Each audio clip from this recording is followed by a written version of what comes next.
It's a little bit scary. The cost of providing a rental property in the Sydney property market is skyrocketing. The cost of being a tenant in the Sydney property market is skyrocketing.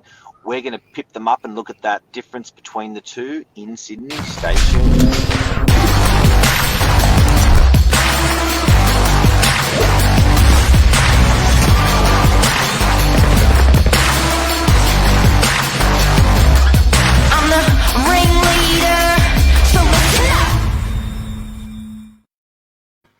Sensitive topic. How are you, Billy Bob? Brace yourself. Yeah, we're talking about things no one else talks about this morning. Yeah. Did you get Botox done, Billy? You look young. No. Just some beauty sleep. Nice. Yeah. Nice. In preparation. What do you think about this topic?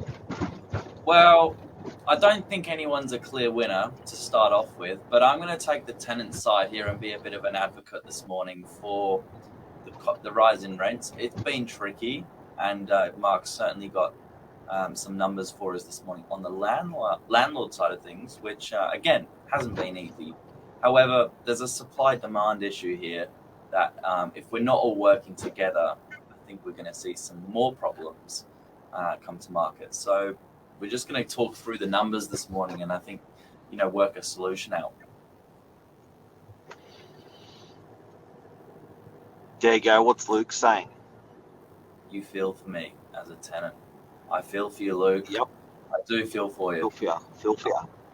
Now, look, I think it reminds me of a strata levy. People get a little bit upset with the strata levy because it's so obvious, it's so consistent, it goes up, you're not really sure where the money's going, and when it's an owner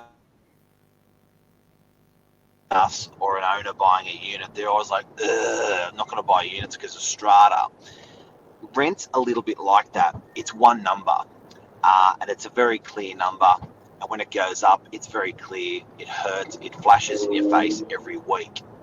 So I certainly, when we're looking at some of the rents that are being achieved across Sydney at the moment, across northern beaches at the moment, it's actually scary. And I'm looking at these things thinking, hey, how are these guys possibly going to afford it? It's intimidating and it's going up all the time. But what I was interested today is the relativity for a landlord, or the relativity of the cost difference between the two, because that one ticket for a tenant called rent has gone up, very clear, but a landlord's probably got more than one ticket. They don't just have interest, they've got strata, water, council, maintenance, and the associated cost. And I wanted to look at the difference between the two to see who was more affected.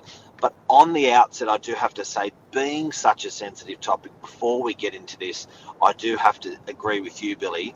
We are all in it together, be it tenants, be it landlords. We're all in that same ecosystem, a little bit like COVID, where it came and affected everyone bound together to find a solution. And I urge government, landlords and tenants to have that attitude as well, because we are going into a rental crisis, and I think we're not even halfway through it. So solutions are super important here for us to be talking about. Yeah, it is tricky. Another comment from Luke: can't believe government's only caring about first-home buyers. What about us tenants? Absolutely, it's got to be a bit of a battle from both ends. As you said, it's a bit of a supply issue here. But can we get into the rental numbers before we move on to the landlord costs? I think it's important to know what tenants have actually endured and where it's going. We've got some numbers for you this morning. I'm going to take a step over this way, where where we can actually have a look through these numbers and talk about what that looks like for a tenant. So DY, this is houses. We'll get to units in a moment. Pretty much across the beaches, 36% change. That's a $317 median rent change. What? Crazy. Where's it come from, Mark? How did it all happen so quickly? Look, I think, I think exiting the landlords exiting the market. There certainly has been. We've seen from our agency, like we're a very large rental agency, probably the largest on the northern beaches. So out of 185 agencies, we'd be ranked one in the amount of rentals that we're doing, residential, and certainly we've experienced landlords just saying, you know what, it's a bit tough. We're going to pull. We're going. Cash out. Yeah. I have actually noticed a few more recent sales, however, have been investors. We had a period where there was a lot of people moving into these properties that they were purchasing. It was nice to see that, out of our few recent transactions, it's been a bit more, maybe 50-50, something like that. Maybe not quite 50-50, but there's a few in there. Help us tenants with supply, help investors, help with tenants. Absolutely. But yeah, going down, you can see there's plenty of suburbs there. There's suburbs with as little change as 9.8%, sort of McMahon's Point, Camaray, Lavender Bay. But even still, it's still $140 odd a week change. To see the beaches just explode 36%. There's suburbs down there. Looks like Auburn, Neutral Bay, Crow's Nest, again 33%. It's a lot of change. So Luke wants to know what the numbers are for rent from the peak to now. I guess when you're looking at those sort of numbers, it's probably been a change of about 40% over 10 years. So I'd think that with rents over a 10-year period, it's about probably that 40% mark. I'll give the exact number for a suburb like DY in a second. But having said that, where's the money coming from?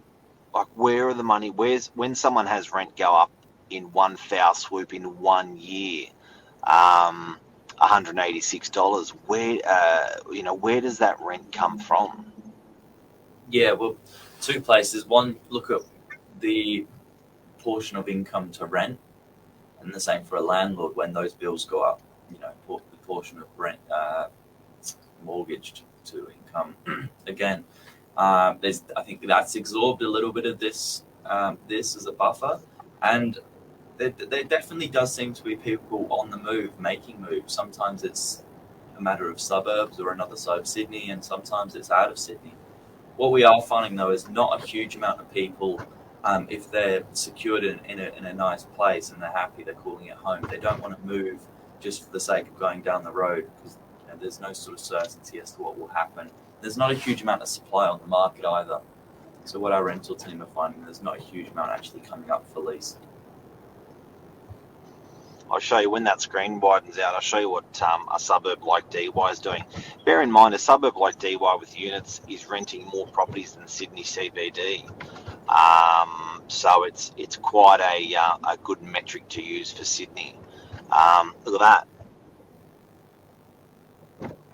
That's strong. So what's that? That's unit weekly rental. Yeah, spot on. From 2013 to now, so over a 10-year period, it's gone from 480 to 660. 480 to 660. It's been a change. I wasn't too far off my figure when I said 40%. It's been a change of 35%. There you go. And now, Billy, before we go, it felt like there was a period there where it didn't move at all. We focused on 9 minutes on tenants. Can we focus 1 minute on landlord costs? Yeah, smash it. Go. If you're a landlord sitting on a mortgage of $500,000, so say that's $600,000. That sort of stock is $800,000 in the market, $700,000 in the market in DY. If you're sitting at about 50 grand a year, actually let me work slower on that. when you're a property of $800,000, let's use 700,000, and you're at 5% interest, it starts to look a bit tight. You're about 35 grand a year, interest only. That was sitting at sort of 3%. Let's just be a bit mean on our figures. 3% was 21 grand. So a landlord's interest component has changed as much as 20,000 a year, plus strata, plus water, plus council, plus maintenance, plus land tax.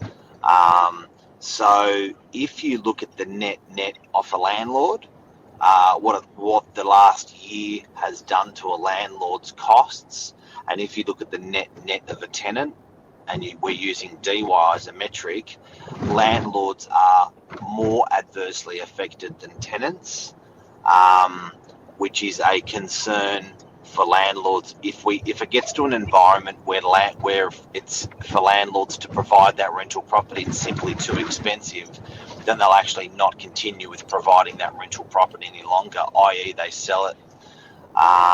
So at the moment, I would probably say it's 1.5 to 2x. So whenever you see a rent increase go through on those numbers that we've done, a landlord's probably affected by sort of 1.5x, 2x as well.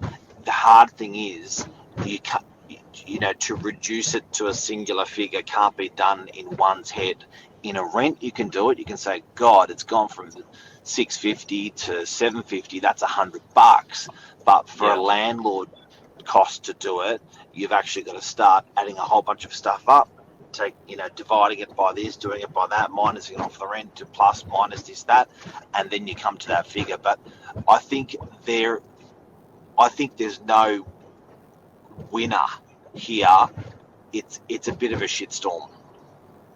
It's a shitstorm, but it's got to be talked about. The numbers have got to be recognised, I think, from both ends. And there's got to be a bit of a tug and war, from both sides, where we try and help each other out. Absolutely. And look, the average interest rate went from 2.5% to sort of 5.5%, 6%. So it's almost tripling in interest rates with land tax. Everyone is in it together. And I think we just got to work through a workable solution. And look, in particularly hard times, we do turn to our government. We did it in COVID. We do rely on support. So there's some sort of unity in the approach. So hopefully that'll happen a little bit with introducing, more landlords that come into the market. It's probably a good thing, because it takes that pressure cooker of rents, nothing available away.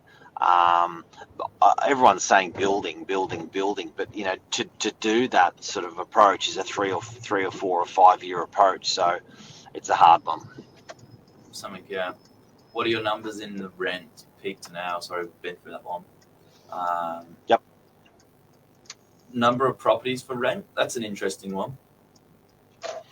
Look, before we go on that, I'll use DY as a metric again. Again, it's got more properties than Sydney CBD.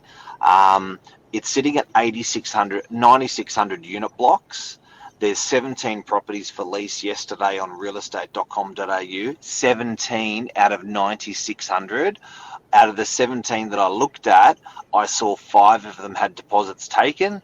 And I'm sure another 5 of them had applications accepted on them yesterday. So that leaves it to about 7 in a suburb of 9,600 units. Chronic low, chronic shortage. And that for that's everything on realestate.com. That's not just our office, Luke. So you can imagine, when times were a little bit different, that number was sitting maybe 5x, maybe it was a lot more.